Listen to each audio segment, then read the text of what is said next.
মেদিনীপুর থেকে হাওড়াগামী ট্রেনে ওঠার চেষ্টা করছিলেন এক বৃদ্ধা। শুক্রবার বিকেল 4:10 নাগাদ সেই লোকাল ট্রেন তখন চালু করে দিয়েছিল। তাতেই কোনো ক্রমে ওঠার চেষ্টা করছিলেন বৃদ্ধা। ট্রেনের গতি বেড়ে যেতেই নিয়ন্ত্রণ হারান বৃদ্ধা। চাকার তলায় পড়েই যাচ্ছিলেন। সাক্ষাৎ ঈশ্বরের দূতের মতো ছুটে এলেন দূরে কর্তব্যরত রেলওয়ে লেডি কনস্টেবল।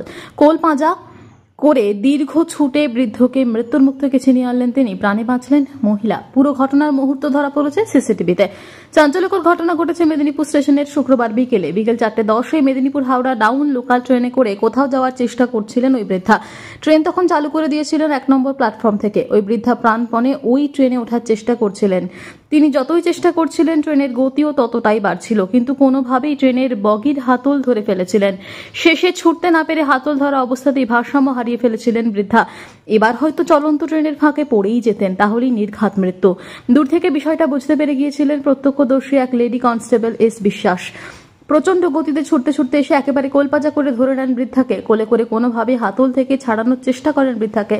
ওই অবস্থাতেই লেডি কনস্টেবল বৃদ্ধাকে ধরে ছুটতে থাকেন। অনেক পরে বৃদ্ধাকে ট্রেন থেকে ছাড়িয়ে নিতে সক্ষম হন। অল্পের জন্য প্রাণে বেঁচে যান বৃদ্ধা। দ্রুত বাকিরাও ছুটে এসে উদ্ধারের চেষ্টা করেন ততক্ষণে। ঘটনায় প্রত্যক্ষদর্শী স্টেশনের অন্যান্যরা, রেলওয়ে কর্মী, আধিকারিক সকলেই সাক্ষাৎ ঈশ্বরের দূত বলেই মনে করছেন লেডি কনস্টেবলকে। তার তৎপরতাতেই প্রাণ পেলেন ওই বৃদ্ধা। লেডি কনস্টেবল এস বিশ্বাসকে এর জন্য অনেকটাই ধন্যবাদ জানিয়েছেন স্টেশনে উপস্থিত অন্যান্য যাত্রীরা।